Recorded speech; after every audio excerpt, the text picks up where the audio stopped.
The new year is officially here, and with it comes a whole new year of Yu-Gi-Oh! What's goody with you all today? My name is RYU-GE, and today we're here to take a look at the first main set release of the newest Yu-Gi-Oh! Set, Supreme Darkness. Supreme Darkness is a set that's bringing a ton of new and exciting cards and archetypes to the game that is sure to shake things up for the new year. With brand new support for both newer and existing archetypes, there's a lot to get you going in here. Old archetypes shine with new support like Gladiator Beast, and an archetype that I've learned to love recently, Speedroid, is also about to kick it into high gear. So let's go ahead and take a look at the main archetype being represented here with Hero, and then see what the set is bringing as a whole. So Hero is getting new support, but specifically evil heroes. I've always looked at this version of Hero a lot because they look really dope, but I've never dove in because there's just always been a little something missing for me. Well, most of that is now all gone with a lot of the new cards. So starting us off, we have Evil Hero Toxic Bubble, Bubble Man's evil twin brother, with the effect that reads, you can special summon this card from your hand, but you cannot special summon for the rest of this turn except hero monsters. You can only special summon Evil Hero Toxic Bubble once per turn this way. If this card is special summoned and you control a fusion monster that must be fusion summoned with Dark Fusion, you can draw 2 cards. You can only use this effect of Evil Hero Toxic Bubble once per turn. So fairly simple. It's a free special summon that can only be special summoned once per turn in its own way. And if you have a fusion monster that requires Dark Fusion, which is the fusion spell for Evil Hero, then it grants you a free draw 2. You always love that. It does its job simply and well. And then next in, we have Evil Hero Dead End Prison, a level 4 light attribute and probably the most unsettling monster I've seen in this archetype so far. Its effect reads, if you control a fusion monster that must be special summoned with Dark Fusion, you can special summon this card from your hand. You can only special summon Evil Hero Dead End Prison once per turn this way.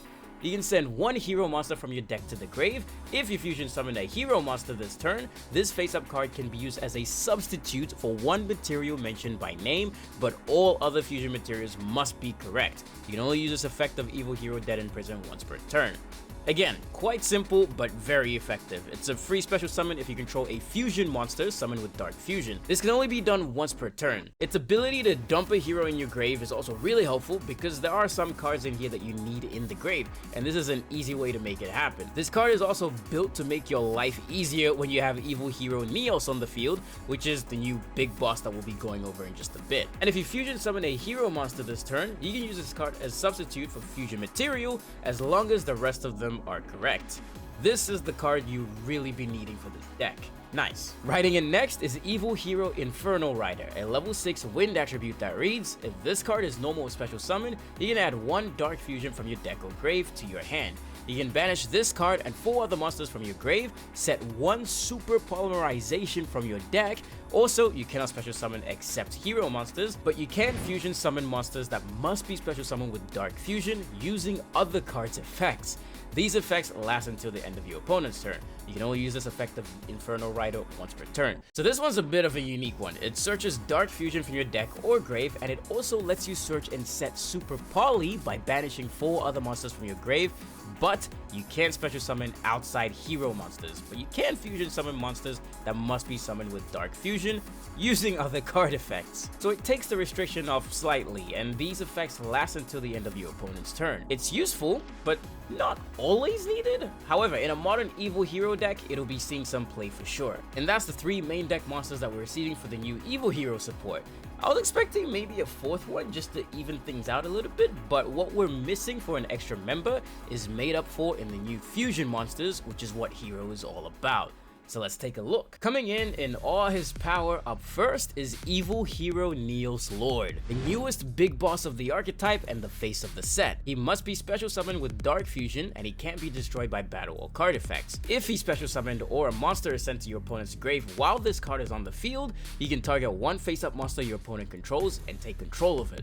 So this is where Dead End Prison gets its best use, because you can just pair it with the effect of Neos Lord to take control of your opponent's monster, which is always really interesting. It's also always really cool to see the callbacks to certain elements of the anime, and I love that about these modern sets. Seeing Neos and the Supreme King come together is something really cool, and I'm here for it. Flying through next is Evil Hero Infernal Wing Backfire. the attack and update of the original Inferno Wing. It also must be special summoned with Dark Fusion. All these new fusion heroes have to be. And if this card is special summoned, you can add one Dark Fusion or one card that mentions it from your deck or grave to your hand, except fusion monsters. And if your hero monster destroys an opponent's monster by battle, inflict 2100 damage to your opponent.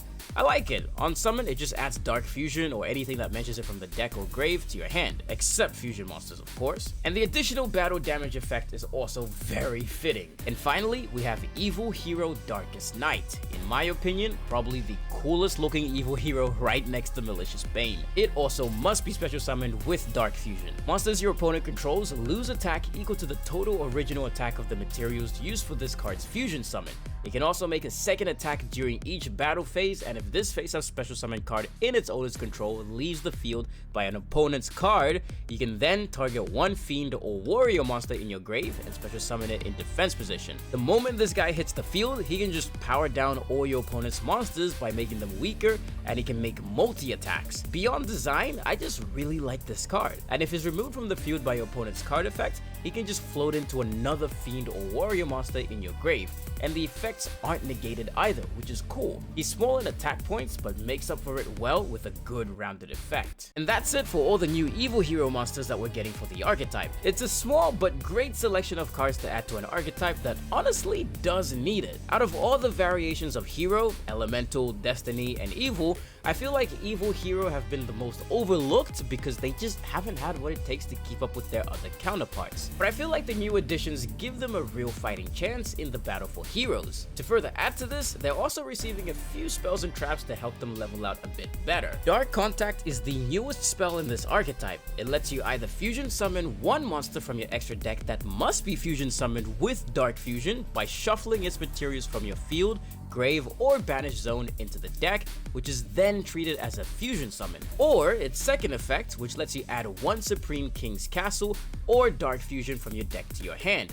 Easy, it's either a fusion spell or a searcher for your other needed cards. And then Evil Assault is the other spell which lets you discard one card, take a level 4 or lower evil hero monster from your deck and either add it to your hand or special summon it. And for the rest of the turn after this card resolves, you cannot special summon from the extra deck except hero monsters. If this card is in your grave except the turn that it was sent there, you can banish this card from your grave and add one Dark Fusion from your grave to your hand. This is all once per turn. So to break it down, it searches a level 4 or lower hero monster by discarding one card that you can either add that hero to your hand or special summon it directly. On resolution, it locks you into only being able to special summon hero monsters from your extra deck. When it ends up in the grave, you can banish it and add one Dark Fusion from your grave to your hand.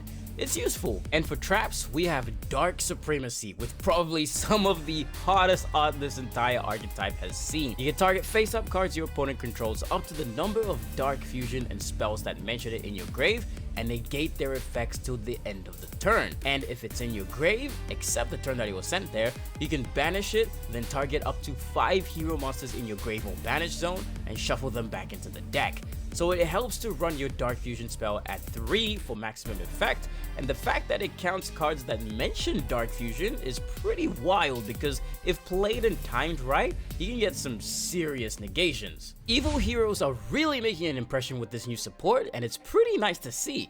All of these cards will help for building that updated deck, and it will be interesting to see how they affect the greater meta. But alongside hero support, there's a ton of other really good support coming to some favorite archetypes. Gladiator Beasts get their new big boss beast with Gladiator Beast Claudius, a colossal beast of a card that requires 5 Gladiator Beast monsters to make, and when done so, lets you conduct your battle phase twice in classic Glad Beast behavior. If your opponent decides to mess around and activate a monster effect except during the damage step, depending on whose turn it is, you can either special summon one Gladiator Beast from your deck if it's your turn, or special summon one level 11 or lower Glad Beast monster from your extra deck, ignoring its summoning conditions. Man, you just love to see that sentence on a card. Among other cards, Gladiator Beasts are really armed and ready to take on a whole new fight.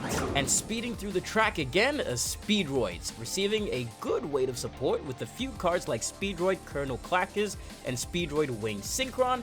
this archetype is the favorite of mine for this set and what I'm personally looking forward to the most out of this set. They also gain new Synchro boss cards with High Speed Droid Glider 2 and the biggest Synchro Dragon in Crystal Clear Wing over Synchro Dragon. Man, what an over-the-top name and card. It's a giant quick effect negate when Synchro summoned, and if it leaves the field by an opponent's card, it floats back into the original Clear Wing Synchro Dragon, which is my personal favorite dragon of the 4-dimension dragons. I love this so much. Supreme Darkness is also continuing the lore with the DL Bellstar, Azamina, Sinful Spoils storyline, which I really need to update myself on, and it's also bringing all new support for Tenyi, which I'm very keen for because I'm sticking with Sword Soul for a while, and it's been due for a tune-up for quite some time now. New Tenyi Spirit cards are coming our way along with the new Field Spell, and it's enough to change things up for a different change of pace. Crystons are also getting some love in this set with all new cards, and we're being hit with an all-new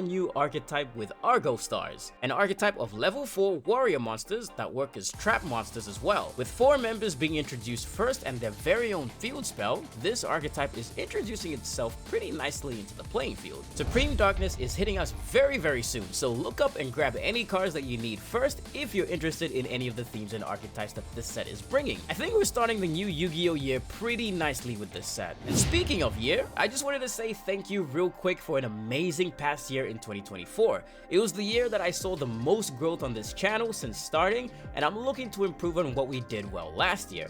Couldn't have done it without my community, and I appreciate you guys for checking out the videos, coming to the lives, and engaging with the content. So here's to our strongest year yet in 2025, and I'll see you guys next time in the Duel Arena.